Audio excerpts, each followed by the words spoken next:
Hi all. അപ്പോൾ ഇംഗ്ലീഷിൽ നമുക്ക് അടുത്ത ഇമ്പോർട്ടൻ്റ് ആയിട്ട് സ്കോർ ചെയ്യാൻ പറ്റുന്ന ഒരു ക്വസ്റ്റ്യനുമായിട്ടാണ് ഇന്ന് ഞാൻ വന്നിരിക്കുന്നത്. അത് ന്യൂസ് റിപ്പോർട്ടാണ്. നമ്മുടെ എക്സാമുകൾക്ക് ചോദിക്കുന്ന ഒരു ക്വസ്റ്റ്യനാണ് ന്യൂസ് റിപ്പോർട്ട്. ചില സമയങ്ങളിലൊക്കെ റിപ്പീറ്റ് ചെയ്ത് ചോദിച്ചിട്ടുണ്ട്. അപ്പോൾ നമുക്ക് എങ്ങനെയാണ് ഒരു ന്യൂസ് റിപ്പോർട്ട് കമ്പോസ് ചെയ്യേണ്ടതെന്ന് അറിയണം. ഓക്കെ, ന്യൂസ് റിപ്പോർട്ടിന് ഞാൻ പറഞ്ഞല്ലോ 5 അല്ലെങ്കിൽ 6 മാർക്കിൻ്റെ ക്വസ്റ്റ്യനാണ്. നമുക്കത് എങ്ങനെയെങ്കിലും പെർഫെക്റ്റ് ആയിട്ട് എഴുതി കഴിഞ്ഞാൽ മാക്സിമം മാർക്ക് സ്കോർ ചെയ്യാൻ പറ്റുന്ന ഒരിതാണ്. അപ്പോൾ ഇതിൻ്റെ ഫോർമാറ്റ് എന്താണെന്ന് നമുക്ക് ആദ്യമേ നോക്കാം. അപ്പോൾ ഒരു ന്യൂസ് റിപ്പോർട്ടിൻ്റെ ഫോർമാറ്റിൽ ആദ്യം നിങ്ങൾ അറിയേണ്ടത് അതിനൊരു ഹെഡ്ലൈൻ ഉണ്ടാകണം. ഹെഡ്ലൈന് നമ്മൾ സെൻറ്ററിൽ ഫുൾ ക്യാപിറ്റൽ ലെറ്ററിലാണ് എഴുതുന്നത്. അത് ക്യാച്ചി ആയിട്ടുള്ള ഒരു ഹെഡ്ലൈനാണ്. നമ്മൾ ന്യൂസ് പേപ്പർ വായിക്കുന്നുണ്ടെങ്കിൽ നിങ്ങൾക്കറിയാം അത് നല്ല ക്യാച്ചി ആയിട്ട് നമ്മളെ അട്രാക്റ്റ് ചെയ്യുന്നുള്ള ഒരു ഹെഡ്ലൈനാണ്. അപ്പോൾ നമ്മൾ പഠിച്ച ഒരു ലെസണുമായിട്ട് ബന്ധപ്പെട്ടുള്ളതായിരിക്കും ന്യൂസ് റിപ്പോർട്ട്. അങ്ങനെ വരുന്ന സമയത്ത് അങ്ങനെ ഒരു ന്യൂസ് ഹെഡ്ലൈൻ കൊടുക്കാനായിട്ട് ശ്രദ്ധിക്കുക. ഇനി അതിനുശേഷം മാർജിനോട് ചേർന്ന് നിങ്ങൾക്ക് ഡേറ്റും ഡേയും എഴുതാവുന്നതാണ്.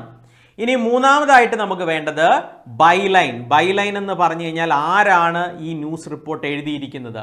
അപ്പോൾ you are the staff reporter of daily എന്നൊക്കെ പറഞ്ഞിട്ടായിരിക്കും ക്വസ്റ്റ്യൻ വരുന്നത്. അപ്പോൾ അങ്ങനെ വരുന്ന സമയത്ത് നമ്മൾ ബൈലൈൻ, ഇതിൽ ഡേറ്റും ഡേ ഒന്നും വീണ്ടും എഴുതണ്ട, ഹെഡ്ലൈൻ എന്ന് എഴുതണ്ട. എന്താണോ ഹെഡ്ലൈൻ അവിടെ എഴുതിയാൽ മതി, ഡേറ്റും ഡേ അവിടെ എഴുതിയാൽ മതി. ബൈലൈൻ എന്ന് എഴുതണ്ട, ബൈ സ്റ്റാഫ് റിപ്പോർട്ടർ എന്ന് എഴുതുക, ബൈ സ്റ്റാഫ് റിപ്പോർട്ടർ. ഇനി അതിന് തൊട്ട് താഴെ പ്ലേസ് ലൈൻ. പ്ലേസ് ലൈൻ എന്ന് പറയുന്നത് എവിടെയാണോ ഇൻസിഡൻറ്റ് നടന്നത് ആ പ്ലേസ് കൊടുക്കുക. ഓക്കെ, അത് പ്ലേസ് ലൈൻ എന്ന് എഴുതണ്ട, പ്ലേസ് എഴുതി. ഇനി അതിനുശേഷം ആ പ്ലേസ് ലൈനിൻ്റെ അവിടുന്ന് തന്നെയാണ് നമ്മൾ എഴുതി തുടങ്ങുന്നത്. അതിന് നേരെ തന്നെ നമ്മൾ എഴുതി തുടങ്ങുന്നു. ഓക്കെ, ഇനി നമ്മൾ ഒരു ന്യൂസ് റിപ്പോർട്ടിൽ വേണ്ട കാര്യങ്ങളെക്കുറിച്ച് ജസ്റ്റ് പറഞ്ഞുതരാം. അപ്പം നിങ്ങൾക്ക് ഇത് എങ്ങനെ എഴുതാം. ഒരു ഓപ്പണിംഗ് സെക്ഷൻ വേണം. അതിന് നമ്മുടെ മോസ്റ്റ് ഇൻഫോർമേഷൻ എന്താണ് സംഭവം എന്ന് കൃത്യമായിട്ട് പറഞ്ഞിട്ടുണ്ടായിരിക്കണം. അതായത് ഒരു ന്യൂസ് റിപ്പോർട്ടിൽ 5 WS ഫോളോ ചെയ്യണമെന്നാണ് പറയാം. അപ്പം ഒന്നാമത്തെ കാര്യം വാട്ട് ഹാപ്പൻ, എന്താണ് സംഭവിച്ചത്. ഇനി ഹൂ വാസ് ഇൻവോൾവ്, ആരാണ് ഇതിൽ ഇൻവോൾവ് ആയിരിക്കുന്നത്. Then where did it take place, എവിടെയാണിത് നടന്നിരിക്കുന്നത്. ഇനി അടുത്തത് when did it take place, എപ്പോഴാണ് നടന്നിരിക്കുന്നത്. ദെൻ വൈ ഡിഡ് ഹാപ്പൻ, എന്തുകൊണ്ടാണ് നടന്നിരിക്കുന്നത്. ഓക്കെ, അപ്പോൾ നമ്മൾ ഒരു ന്യൂസ് റിപ്പോർട്ടിന് നമുക്ക് 2 പാരഗ്രാഫായിട്ട് എഴുതാം. അപ്പോൾ 2 പാരഗ്രാഫിൽ ഈ കാര്യങ്ങൾ നമ്മൾ കൃത്യമായിട്ട് ഉൾക്കൊള്ളിച്ചിട്ടുണ്ടാകണം. പിന്നെ ബോഡി, കൂടുതലായിട്ടുള്ള ഇൻഫോർമേഷൻ നമുക്ക് കൊടുക്കാൻ വേണ്ടിയിട്ടാണ് അടുത്ത പാർട്ട്. അതിനുശേഷം കൊട്ടേഷൻ. കൊട്ടേഷൻ എന്ന് പറഞ്ഞാൽ ഫേമസ് ആയ കൊട്ടേഷൻ എഴുതി വെക്കുക എന്നുള്ളതല്ല, നമ്മൾ ഒരു ഐ വിറ്റ്നസ്, അതായത് ഇത് നേരിട്ട് കണ്ട ഒരാൾ പറയുന്ന രീതിയിലുള്ള ഒരു വേർഡിങ്സ്, അതാണ് കൊട്ടേഷൻ എന്നുകൊണ്ട് ഉദ്ദേശിക്കുന്നത്. ഇതാണ് നമുക്കൊരു ന്യൂസ് റിപ്പോർട്ടിൻ്റെ ഫോർമാറ്റ് എന്ന് പറയുന്നത്. അപ്പോൾ നിങ്ങൾക്ക് ഈസിലി കണക്ട് ചെയ്യാൻ പറ്റുന്നൊരു കാര്യം പറയാം. നിങ്ങളിപ്പോൾ ഏതെങ്കിലും ഒരു ചാപ്റ്ററിന് എന്തെങ്കിലും ഒരു കാര്യം പഠിച്ചിട്ടുണ്ട്, ഇപ്പോൾ ഒരു ലെറ്റർ റൈറ്റിംഗ് പഠിച്ചിട്ടുണ്ട്, അല്ലെങ്കിൽ ക്യാരക്ടർ സ്കെച്ച് പഠിച്ചിട്ടുണ്ട്, അതുമായിട്ട് കണക്ട് ചെയ്ത് മിക്സ് ചെയ്ത് നിങ്ങൾ എഴുതി ന്യൂസ് റിപ്പോർട്ടിന് മാർക്ക് മേടിച്ചോണം. ഓക്കെ, അപ്പോൾ അത് ഈസിലി കണക്ട് ചെയ്യാൻ പറ്റണം. നമ്മൾ ഒരു ക്വസ്റ്റ്യൻ പഠിച്ചു കഴിഞ്ഞാൽ ഒന്നിൽ കൂടുതൽ ആൻസർ അത് വെച്ച് എഴുതാനായിട്ടുള്ള ഒരു പ്രാക്ടീസ് നിങ്ങൾ നേടിയെടുത്തിട്ടുണ്ടാകണം. എങ്കിൽ നിങ്ങൾക്ക് ഈസിലി മാർക്ക് സ്കോർ ചെയ്യാം. ഒറ്റ കാര്യം ശ്രദ്ധിച്ചാൽ മതി, ഇതിൻ്റെ ഫോർമാറ്റ് കൃത്യമായിട്ട് ഫോളോ ചെയ്യുക എന്നുള്ളതാണ്. ഓക്കെ, അപ്പോൾ ഫോർമാറ്റ് കൃത്യമായിട്ട് ഫോളോ ചെയ്യുക.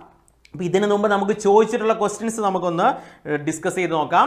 അപ്പോൾ ഒന്നാമത്തെ question, the funny incident of the homeopathy is reported in the next days daily, how would that report be draft the same. അപ്പോൾ ഇതിന് മുമ്പ് ചോദിച്ചിട്ടുള്ള ക്വസ്റ്റ്യൻ ആണ്. അപ്പോൾ ഞാൻ അതിൻ്റെ ഒരു മോഡൽ കാണിച്ചു തരാം.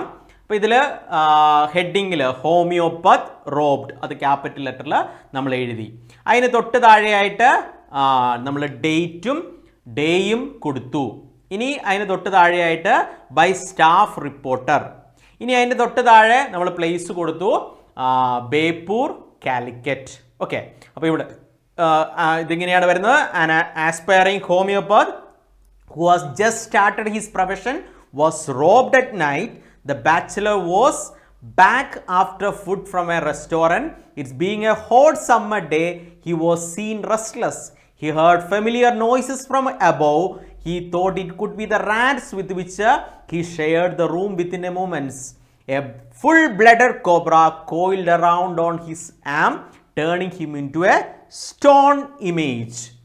After what seemed to be hours, the snake uncoiled itself and moved towards a mirror which was kept on the table. ഇനി അടുത്ത പാരഗ്രാഫ് ആയിട്ടാണ് എഴുതുന്നത്. ഞാനിത് വീണ്ടും മലയാളത്തിൽ എക്സ്പ്ലെയിൻ ചെയ്യേണ്ട കാര്യമില്ല, നമുക്ക് കഥ കൃത്യമായിട്ട് അറിയാം.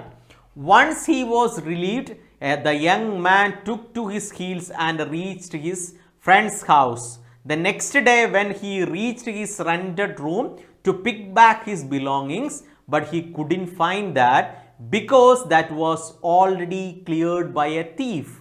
The doctor was seen lamenting over the thief's neglect in leaving his dirty vest behind. ഒരു സെന്റൻസ് കൂടെ നമുക്ക് വേണമെങ്കിൽ ആഡ് ചെയ്യാം. And the homeopath filed a complaint in the police station.